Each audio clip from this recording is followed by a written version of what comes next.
Gun Sports Radio is sponsored by Love Radio Network. It's time to get educated on your Second Amendment right. It's time to get locked and loaded with Gun Sports Radio. Your hosts, Dave Stahl and Lance Pelkey, will teach you everything there is to know about firearms, self-defense, and the laws that affect your American right to own and bear arms. Now, here's your host, Dave Stahl and Lance Pelkey. All right, folks, welcome to Gun Sports Radio, FM 96.1, AM 1170. The Answer.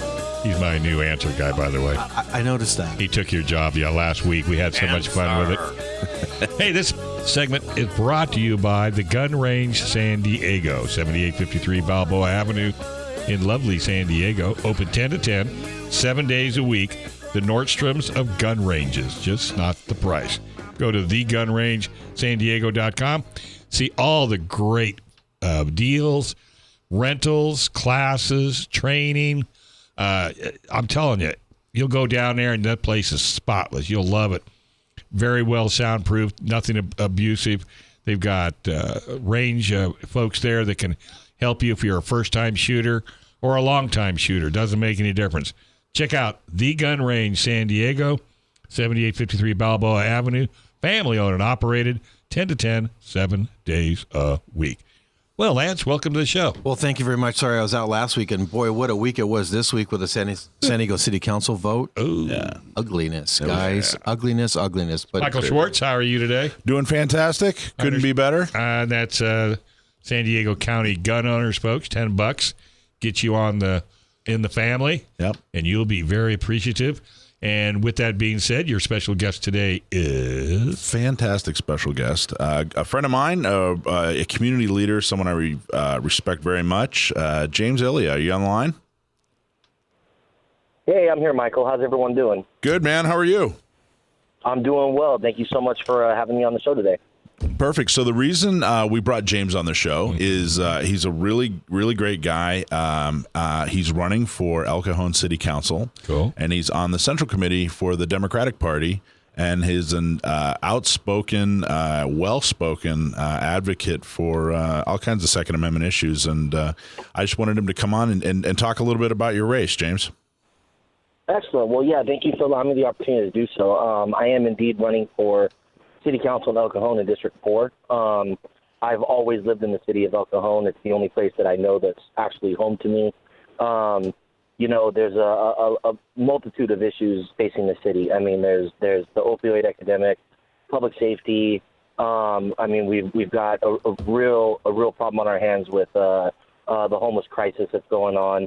And besides that, there's a real affordable housing issue that's sort of amassed in the city as well. Well, what made you personally want to jump in? I know you've been involved in politics for years, but what made you say, hey, you know what? The place for me in politics is to get elected. What was that decision? Yeah, so really what it came down to was, how can I be effective? And I looked at my allies and I looked at everybody in the community. And being Chaldean, I feel like there's a lot of bridges that I can build in the community that we can help in regards to developing and really making the city stride. So really what it came down to was, where can I be effective? I don't want to run for office just to run for office. That's not a goal of mine. That's not something that I aspire to. And in fact, there's oftentimes more stress involved in politics than there is to not be involved. But I really took a look at it and I said, El Cajon's finally districted.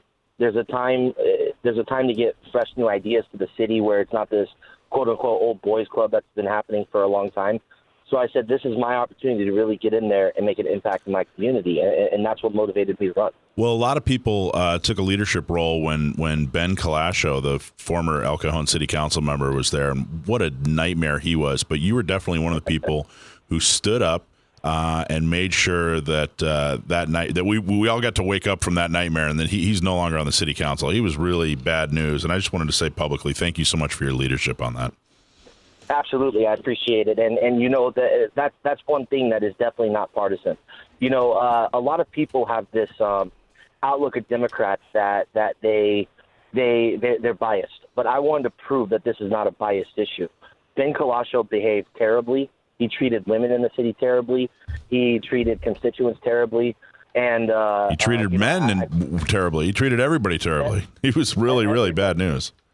Everybody. And so, I felt an obligation that if there was a threat to the city and to my people, I had an obligation to stand up, and I did. And luckily, a lot of the city came together, and it really became a nonpartisan issue eventually. And I'm happy. I'm thankful he's gone. So, James, and that's we are a nonpartisan group, San Diego County Gun Owners, and we are solely focused on one issue, which is, of course, the Second Amendment. But I know there's probably a lot of listeners that are thinking, well, if you're pro Second Amendment, you're not just a Democrat, but you're actually involved in the Democratic leadership. What's that like? And I'm not saying that Republicans are all perfect. We fight with Republicans over Second Amendment issues, fairly often. Yes, we do. But, I know there's a lot of gun owners out there who just want to know, what's it like being Democratic leadership and being an advocate for Second Amendment issues? It's challenging, but unless you're willing to get the outcome you want, you're never going to do that without challenge. The thing that you have to do is you have to realize that, we're not pushing ideas. What we're doing is we're collaborating amongst the community to find out methods of how to keep our community safe. Mm-hmm. And, I can just tell you from my personal experiences, my dad was a single father refugee from Iraq.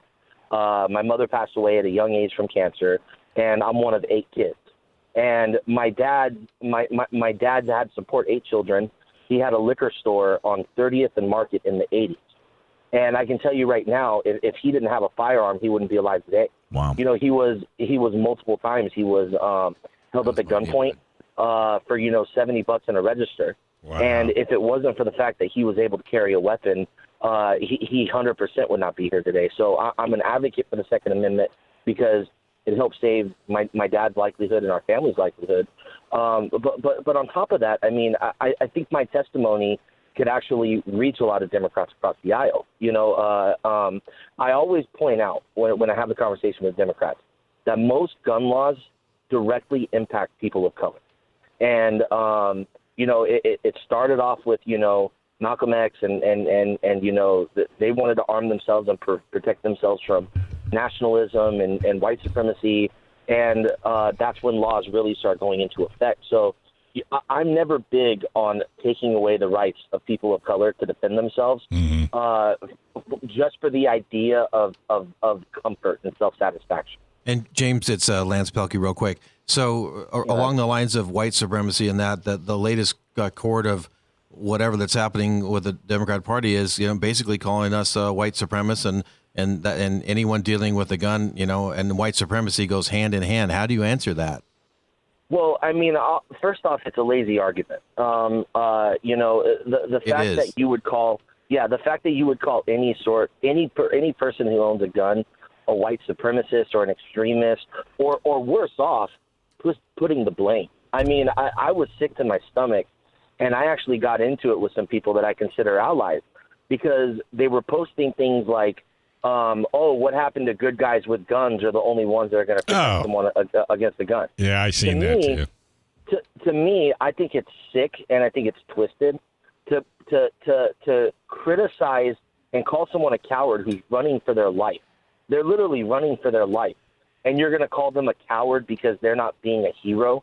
To me, that's the equivalent of talking about the 9/11 people on planes that didn't take over the plane.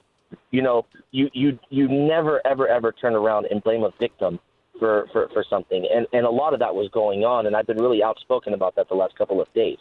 I got to tell you, any kind of white supremacy has no shelter in San Diego County Gun Owners. We are absolutely nowhere near tolerant of that.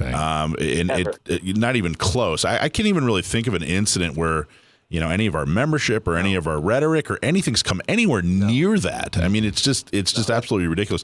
So we just have a couple minutes, and I just wanted you to talk about what you and I were talking about a little bit when it comes to the platform. Can you go into that a little bit? Yeah, and that was something that it really gave me hope toward the future of the Democratic Party, and actually opening up and having conversations about the issues of the Second Amendment.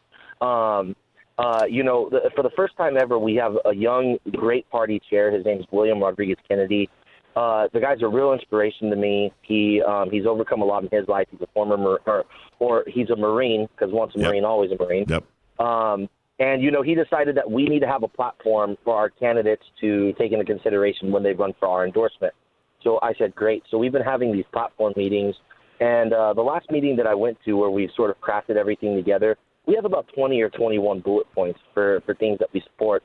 And there was a young man in the crowd, and I've never seen him at any party things, but I've seen him at some anti-gun events.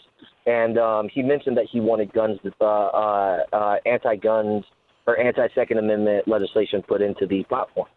So I took it as an opportunity to stand up and speak about my history and my beliefs. And I said, under no circumstances should we even consider putting anti-guns inside of a Democratic platform. And James, and you did a really good job of getting it blocked. I apologize, we're running out of time, but I just wanted to thank you so much for coming on. Let's have you on again, and thank you for the hard work you're doing. Will, the chairman of the Democratic Party, years ago, it was his idea, and he helped me get an NRA seminar at the LGBT Center in Hillcrest. I don't know if you knew that. Did I ever tell you that? No, you mentioned it, but it's fantastic. And like I said, he's willing to work across the aisle, so that's great. Great. Well, thank you so much. That's the key, working across the aisles for common good. Good man. Yep, that's it. Thank you so much, guys. All right. Thanks, James. Bye-bye. All right, we're going to take a quick break. Gun Sports Radio, FM 96.1 AM 1170. The Answer.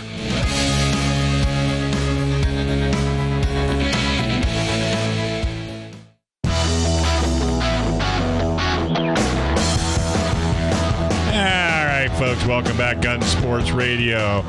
I'm Dave. Uncle Lance. And I'm Mike. And this is FM 96.1, AM 1170. The Answer. Hey, folks, you've heard us talk about how easy it is to install a Cali key and how it makes your AR rifle California legal in recognition of recent gun law changes.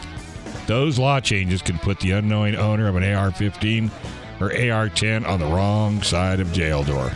If you want to keep your AR pistol grip, telescoping stock, foregrips, and still have a detachable magazine, check out Cali Key. Cali Key is a cost-effective, easy solution that will allow you to keep your AR compliant, future-proof your ARs from all those horrible new California gun laws. Keep your entire AR collection intact at a price you can afford with Cali Key. Check out Cali Key at CaliKey.com. That's KALIKEY.com. And do you or any of your family keep a taser, pepper spray, firearms, or other weapons for personal protection? Do you have or are you going to get a CCW? Well, if you're involved in an incident, what is your plan to pay for the bail and the expensive lawyer fees? If you join Firearms Legal Protection for less than $10 a month, you'll have peace of mind knowing a 24-hour hotline and legal representation is waiting for you and your family. That's Firearms Legal Protection at www.firearmslegal.com or 469-310-9100. And hopefully you never have to use them. But if you do, you could very easily get our next guest, one of the best gun lawyers in the industry, from Gatzke Dillon and Ballance, LLP. You can go to cafirearmslaw.com or you can call John direct at 760-431-9501. That's 760-431-9501. Don't make a move without talking to John. Hey, John, how's it going? Hey, guys, how are you? Not bad. What are you up to? Yeah, just enjoying the Sunday with the family and getting a little work done while I can. It's too hot. It's too hot. What are you doing? So, obviously it's been an insane and horrific last couple days with the shootings that have gone on in El Paso and Ohio. So we do have a renewed discussion regarding gun control going on in this country, and I'm sure all of you have seen just the thousands of posts and comments and all that regarding those shootings. And I think I'll have something to say on that in a second here. But first, the one legal update I wanted to bring forward. Unfortunately, again, it's not great news in the slightest. But we had another district court decision out of the Central District with regard to the assault weapons challenge in California.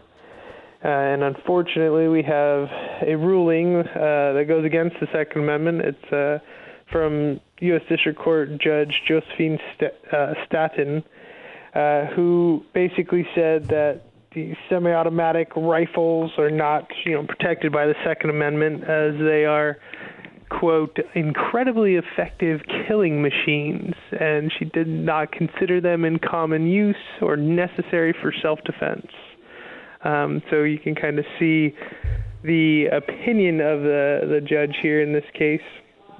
But again, it's one of those the rulings that seems to go against the facts. We're talking about AR-15 style rifles and their equivalents. It's generally considered the most popular rifle in the country, and also in California, where I don't think I know a gun owner who doesn't own one.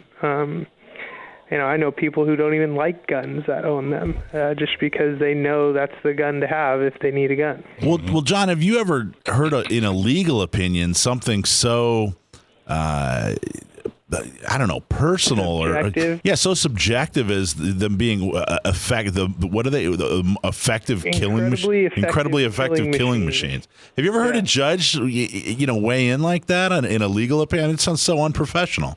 Yeah, it's just one of those things that, unfortunately, you see a lot in these Second Amendment cases.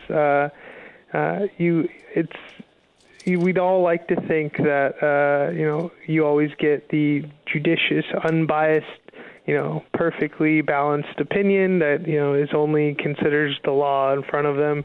But, we're all human. Human nature has an effect on everyone. No one's immune from it. And so you do see a lot of these, more subjective opinions or even bias kind of leak through when you see opinions like this in these cases. It's, Well, let me ask you, and this is something that I've been kind of thinking about, and frankly, I think it's kind of controversial. Do you think that Heller versus DC, in the opinion where Scalia said, hey, you have to let people have firearms and it's an individual right and all that other, great stuff, but then said, but you can regulate M16s. I'm not saying you can't regulate M16s. And it seemed so kind of off the cuff, and I'm not sure that was all that well thought out, especially considering Miller back in the 30s that basically said, hey, unless it has some kind of legitimate, military use, then you can regulate it, which is why they were able to, regulate short-barreled shotguns. They basically said in Miller that, hey, if it's a short-barreled shotgun, it's got no military use and therefore is not protected by the Second Amendment. Of course, I'm paraphrasing. And then you have Scalia saying, well, you can't regulate guns unless it's an M16, which is what the military uses. It seems kind of in direct conflict and kind of led to this horrible decision. What are your thoughts on that? Yeah, and there's a lot of people when you hear and read about the discussion and the opinion in DC v. Heller about a lot of those comments and how they seem to conflict with historical interpretations and other case law, and as we all know, we have the Second Amendment right to keep and bear arms, and it not only we've guaranteed this is an individual right for self-defense, but it is a militia right. We still have militias. We have the organized militia, which is state, National Guard, all them, but there's still an unorganized militia, and that is the people, and it's still in existence, and it still is able to form militia services to defend against either outside or domestic attacks. And And it's one of those weird conflicts you see there. It's like, when they wrote this, the guns that were used and the guns that they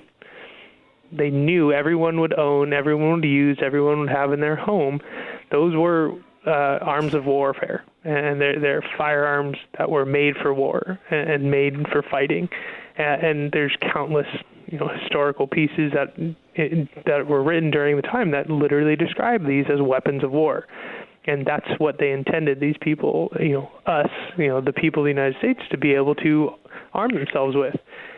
And then you have that, with the dangerous, unusual weapons comment in Heller, you do see a conflict. They try to regulate, machine guns and M16s because, those are the weapons of war, but, semi-automatics, they're not weapons of war, so that's okay. So there's a weird conflict there. And yeah, I think you see people try to take advantage of that conflict in the wording, and you'll get opinions like this where they say that a commercial semi-automatic AR-15 is virtually indistinguishable from a military M16, and it's not. There's a big difference between the two, but regardless, they're in common use. Everyone has them. If you have a gun, you basically have an AR-15 these days. I'm sorry, they're there. My 77-year-old mom has an AR-15. Yeah, everyone does. It's better than mine, actually. To make a comment that these are not in common use and people don't use them for self-defense, it enters into an absurdity of a comment. It's non-existent in reality. Yeah. And talking about the courts for a second, I mean, and that's the past. The past is the past. But I think moving forward, what we see with these new appointees with Trump and the 9th District and that, I think we've got a bright future personally.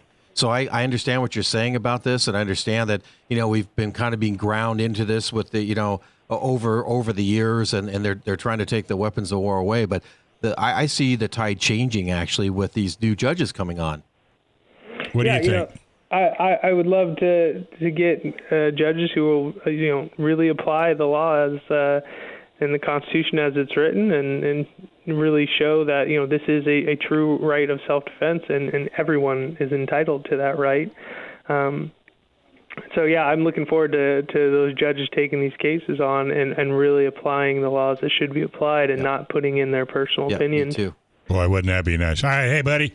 As always, folks, hopefully you never need him, but if you ever do, cafirearmslaw.com or 760-431-9501. John Dillon, Gatzke Dillon and Ballance, LLP. Thanks, buddy. All right, bye, guys.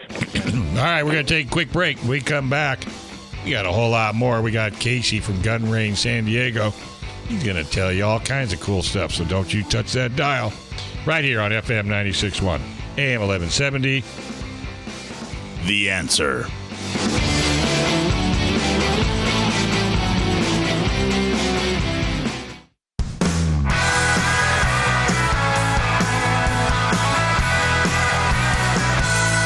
All right, folks. Hey, welcome back to Gun Sports Radio.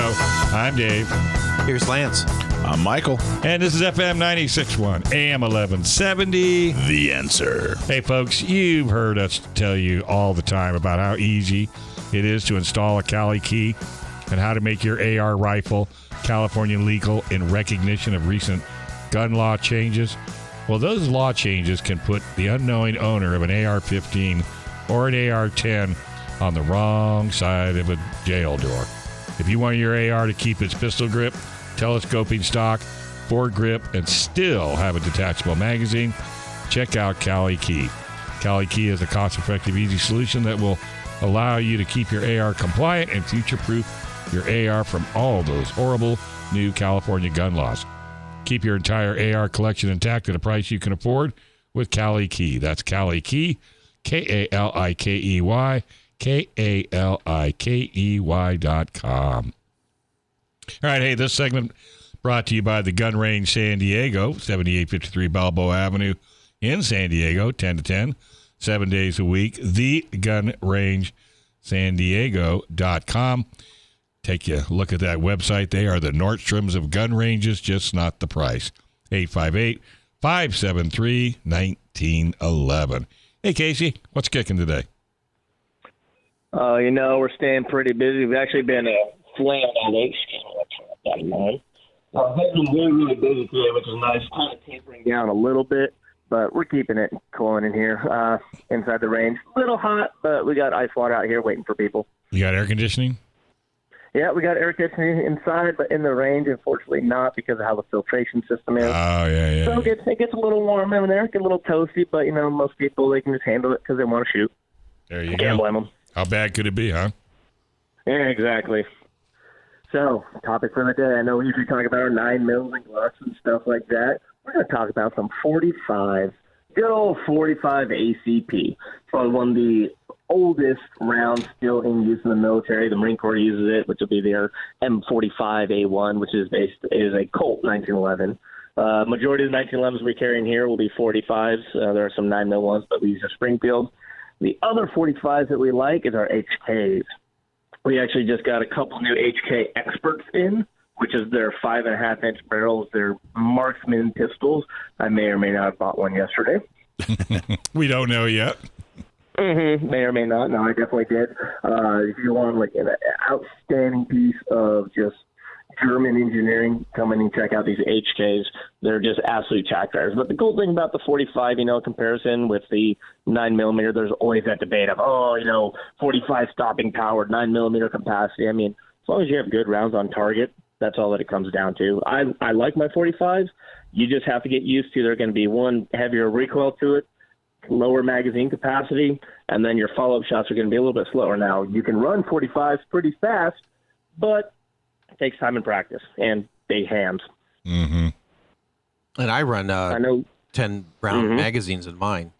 Do you? Exactly, yeah, heck yeah. So you have the hanging out you the have back. the TRP. Yep, that TRP operator with that full rail on it. Oh, baby. Any good rule of thumb with 45s, get the biggest, heaviest gun you can, just because it's going to help with that recoil. Now, it's not going to be like flying out of your hands or anything, but a heavier gun, longer barrel, is just going to be that much smoother to shoot. I prefer it over a 40. Mm-hmm. Oh, yeah, 40, I think the 40's got too much of a rap for me. It does. 40 cal is an absolute snapper of a round. Like, you feel it every time. 40 cal is starting to go obsolete for the most part. Law enforcement's getting rid of them. The Border Patrol got rid of it or is getting rid of it. In the 90s, it was a decent round just because of a new revolutionary one. But when it comes down to it, there's so much force and recoil into that it has issues with guns. It tends to break them and wear them down more. With how the 9mm and the 45s are now, they outperform 40 cal all day, every day. So we usually advocate 9s or 45s. Those are kind of like the standard of rounds out there. And there's other ones, like 357 SIG, which is a really good round too. It's just harder to find, more expensive to shoot, and it's not as mainstream, I guess you can say. But the 45s, you can always find them everywhere. Almost every single brand out there or firearm company makes a 45 just because it is tried and true. And I think, doesn't Mike carry a 45? I do. I have a Glock that's 45 caliber. My my nephew, my younger nephew, he refers to it as 45 AARP. I don't think that's not fair at all. I don't think that's fair. It hurts. It hurts to hear that. It's a little hurtful. We have a couple guys that carry 45s. It's just a good round. If you can run it, you can shoot it, and you're comfortable with it, hey, go with it. I shoot with my 45s just as well with my 9mm, just because I've trained with it. And that's all that it comes down to. I have these people who are hell-bent on, 9mm is the only way to go. Situation dictates, and it's kind of what your shooter preference is. Mm-hmm. I like carrying 45s. I do. I like my 45 round. I'm effective with it. It's just personal preference. That, as I said, argument, stopping power, 9mm, whatever. Oh. Well, part of the correct me if I'm wrong. Part of the reason I think there was a controversy, 25 years ago, is 45s are typically subsonic. 9mm are typically supersonic, and then some. It's a very, very fast round, which makes them, more accurate technically. But until the technology caught up with 9mm, meaning that the hollow points actually work and that sort of thing, 9mm didn't have the stopping power because they went they were so fast they would go right through the target. But that's not really. They're flying. They were like little laser beams, and they're going straight through their target. So that was the big issue with them. You'd see shoots where in law enforcement, they hit their target, a dozen times, and it was still going. But modern technology starts helping out with that. It's the federal HSTs and critical duty rounds out there that just are amazing rounds with how they expand. Yeah, modern times it comes down to it. The 45s, like if California, we can't have suppressors. If I was ever to run suppress, I'd always do 45, me preferred, just because I like that it can be a subsonic a little bit easier. 9mm, you can get subsonics, and they can be very quiet too, but I just like the 45s. And actually, the SEAL Team 6 Denver guys, that's actually one of their main pistols of choice is the HK-45 Tactical. And that's one of the ones that they run. And let's talk about competition for a second, because a lot of people shoot 9mm because it's less expensive, and I have them too. Exactly. But I shoot 45 because it knocks down the target. When you're shooting at those steel targets, and sometimes 9 does what the best it can, but sometimes you have to hit. It takes a couple rounds to knock that bad boy down. Yeah, exactly. You hit it with a 45, that baby goes. Not only that, but I've had it ricochet off and knock down 2 targets. It's awesome. Exactly. It's like, whoa! 45 is just that kinetic energy of that slug hitting the target. It's catastrophic. Mass and energy. It's just a trade-off. With your 45, you're going to have lower round capacity. It's just how it is. Yeah. But as long as you train for that and are cognizant of your magazine capacity, you won't have issues. The 45s and 9mm, a lot of people do for competitions. They actually run some 40 cals, and they'll lessen the load of it. So 40 cals still have plenty of kinetic energy, and they'll have it shooting. It'll be kind of like a cross between a 9mm and a 45. You have the speed and the recoil of a 9, but the kinetic energy of the 45. So, and then the average round. Let's talk about the average round cost for a second. So the average round for a 9mm. Most people just shoot just the average stuff, when they're out there, whatever the case may be. What's that versus a 45? So 45 is more, but percentage-wise, how much more would you say? Usually with our bulk ammo, we'll do it like $10.50 a box for 10 to $11.50 a box of 9mm. 45 usually goes up to like $16.50. So there's going to be, it is a significant difference. Right. That's the thing about the 45s; they're expensive to feed for the most part. But again, you can find good bulk pricing. And the thing about the 45s, you definitely don't shoot them as much as 9mm just because your hands do get sore. At least mine do. Not with that TRP, man. That bad boy just goes all day. But anyway, pretty cool. Probably that HK also. That is probably the same way.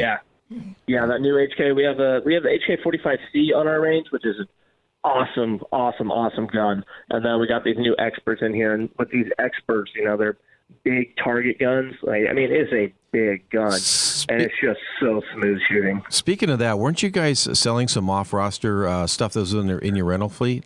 Yep. We were selling a lot of our off-roster guns, but a lot of the ones are actually brand new. We still have a sale going for any law enforcement out there. We do have we have a ton of off-roster firearms that we've just had here in stock, and we're just cleaning house with them. So what is it? Casey, what's an off-roster gun? Off-roster gun is one that California deems not safe to sell to the public unless you're law enforcement. So with the handgun roster that came in, I believe it was like 9-ish years ago, those are pretty much guns that California says, ooh, scary, dangerous. You can't sell that unless you're law enforcement. So that means you can't sell those to anybody but law enforcement. Right. Yeah. Exactly. Yeah. Just so the public knows.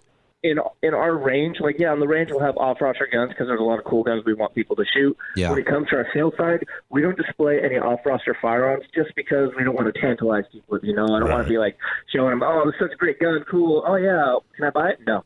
Not a law enforcement. Real quick, we were out of time, but I was yesterday talking to the Colt representative, and he told me that most of their stuff is now off roster just because they changed just a couple of parts or something like that 4 years ago. Yeah. I have a Colt 45 Defender, and he says, you can't buy that anymore, I guess. Nope. You can't. I'm like shocked. Yeah. They'll change the logo, they'll change a part, and then it changes the whole guns in California's eyes, and you're screwed at that point. And it had nothing to do with microstamping. It had all to do with this whatever. They could change That's what happened. Wow. That's what happened to Rock Island Armory, because we had 15 of these Rock Island Armory Tactical 1911s, and then they changed part of their logo, and they fell off the roster. So that's why we have so many of these for sale, because we've got them at a good price, and now we're just like, well, can't sell them. So we're taking a hit on these ones, in all honesty. We're taking like $20 hit on them. But that's why we're selling them so dirt cheap, because we can't sell them to anybody else, so might as well just get rid of them. It's law enforcement, though, you have to sell to, right? Yep. That safe handgun roster is inarguably a de facto pistol ban. a slow-moving de facto pistol ban. And very effective. Yeah, well, you got to think, how long is Glock going to keep making these Gen 3s for us? You know, I doubt they're going to want to do it forever. They're going to market for it out here, but still, it's just how long can these guns be made before none of them are deemed Well, it's like we all live in Cuba. Yeah, exactly. How many parts can you make for that car anyway? Yeah. Well, How many times can I scavenge this thing to make it run? I know. we all have 57 Chevys. Got it. Love your show. Yeah, Casey. with Russian diesel 4 cylinders in them and tractor front ends. Crazy. All right, buddy. Parts spaces. All right, get back to the range. That's Casey. Yes, sir. At Gun Range San Diego. Make sure you check these boys out. They're awesome. All right, we're going to take a quick break. When we come back, a whole lot more right here on Gun Sports Radio, FM 96.1, AM 1170. The Answer.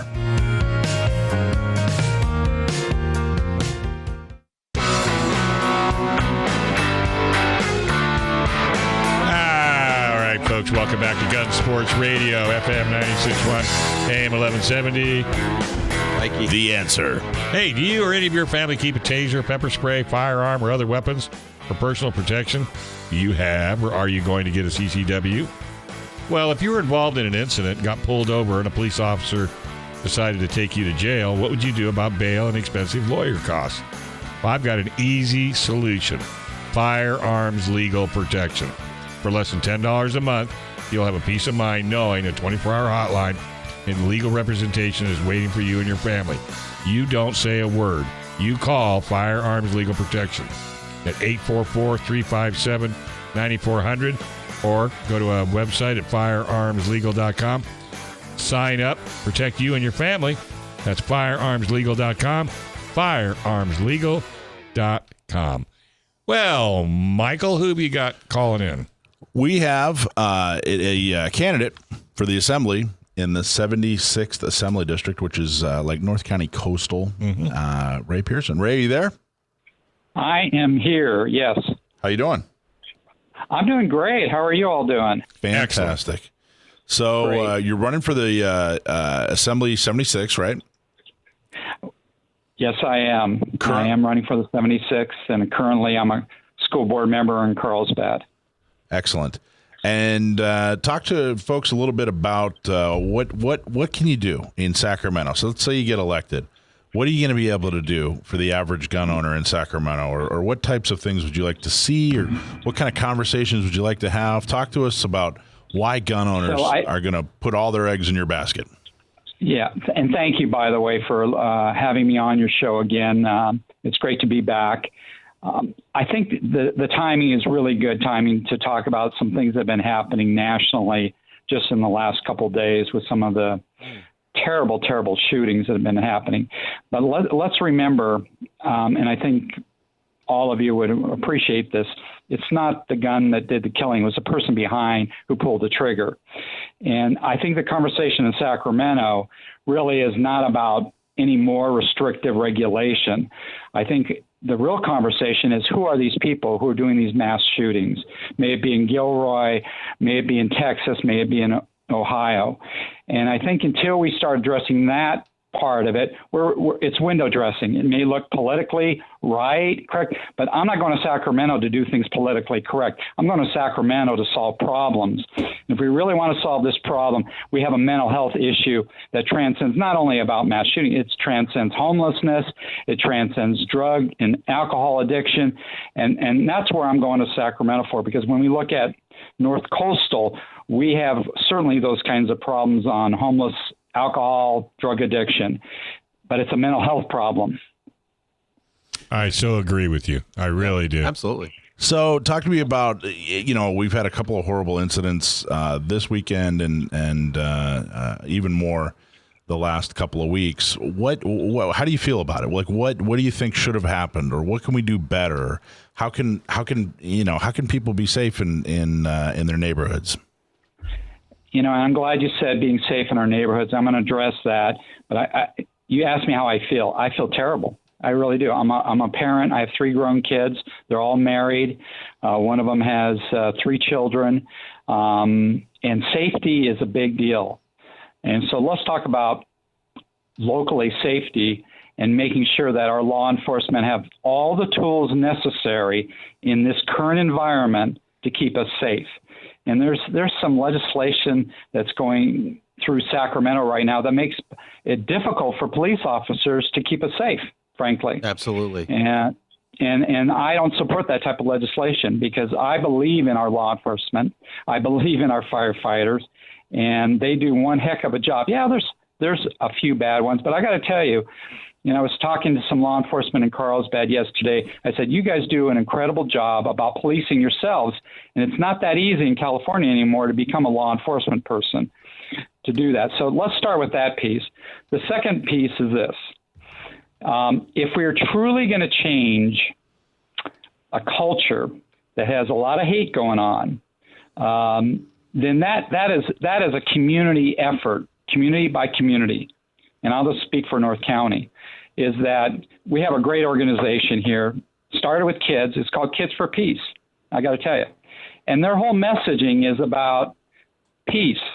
And, they're really teaching adults to honor each other's differences as well. And, that sounds like mandy-pandy stuff, but I got to tell you, at the heart of a lot of what we're seeing in this country is a lot of hateful people, and then you add in their mental health problems, and that's a really dangerous formula. So let me get to the mental health problem. Well, Ray, I don't think it's namby-pamby at all. I think it's fantastic, and I think it sounds like a really great program. But one of the things we talk about a lot is, we break it down to the most simplest term, which is the only thing that stops a bad guy with a gun is a good guy with a gun. And we've done a lot to get CCWs issued in San Diego. What are your thoughts on that phrase, and how do you feel about that? So go back. Is this Michael? Yeah. Hi, Ray. Michael, go back and ask me that question again.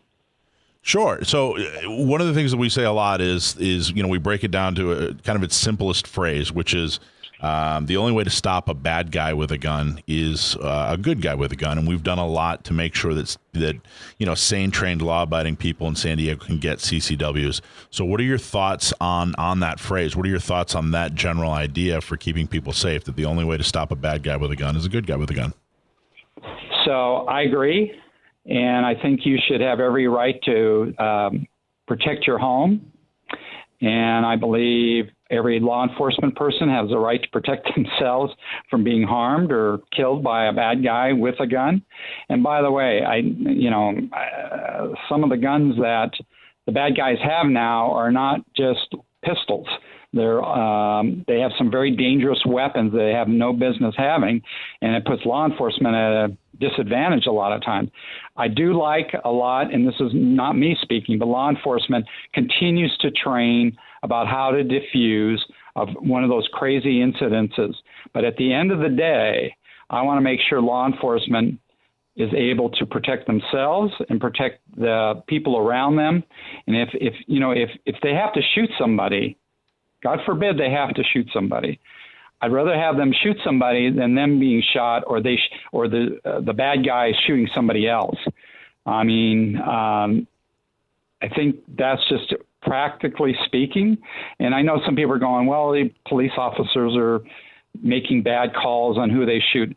I can only speak from my experience in North County and our law enforcement, sheriffs, Carlsbad PD, Oceanside PD. And I'm completely confident that if they have to make that decision, they've gone through every protocol possible to try to diffuse that situation. Mm-hmm. If anyone wants to debate that with me, I would encourage them to go and see what the training is for any of these, Sheriff's Department, OPD or Oceanside Police Department, Carlsbad PD, before they come to that conclusion. Now, there's going to be a huge push for an assault weapons ban, and they've actually expanded that rhetoric, that assault weapons ban rhetoric, to any semi-automatic firearm, which is somewhere around 85% of the firearms sold out there. But they're going after assault weapons, so-called assault weapons. How do you feel about that? It still goes back to, it's not the gun that does the damage. It's the person behind the gun that does the damage. If we start the conversation, any conversation, no matter what side of the discussion you're on, if we can't agree with that, then it goes sideways very quickly. But if we agree that there's somebody who's got some problems, then let's address the real problem and try to solve it. It's not the weapon. It's not the gun. It's not the firearm. That's the problem. It's a person behind the firearm.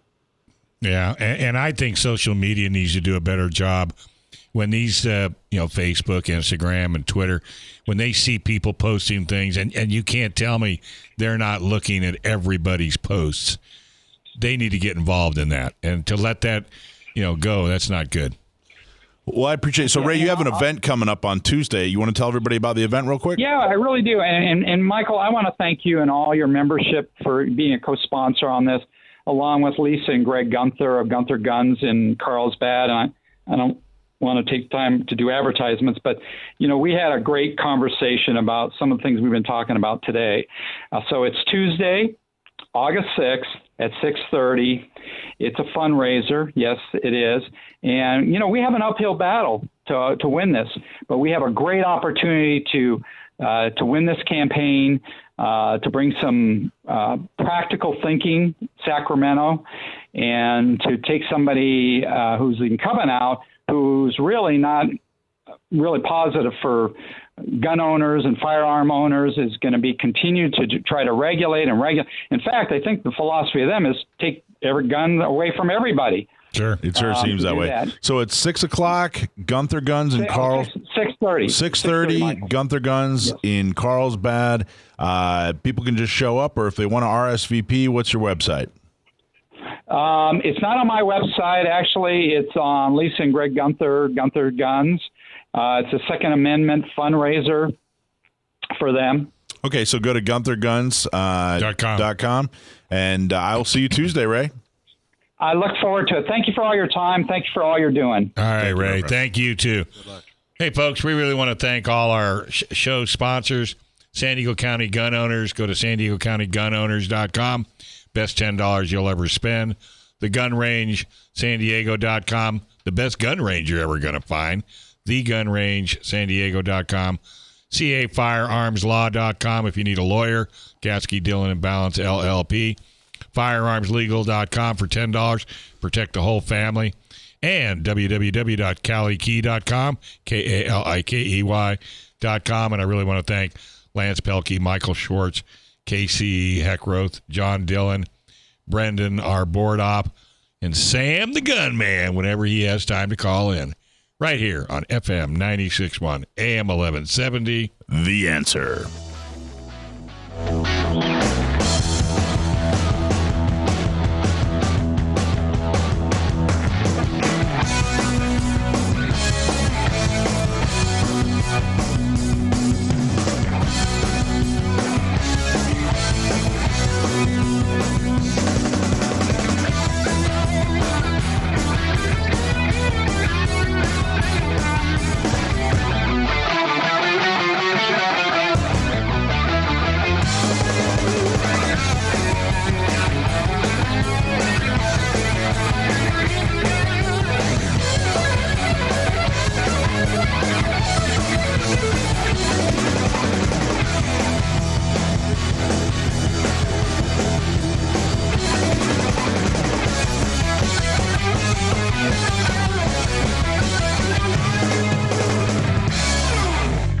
Gun Sports Radio is sponsored by Love Radio Network.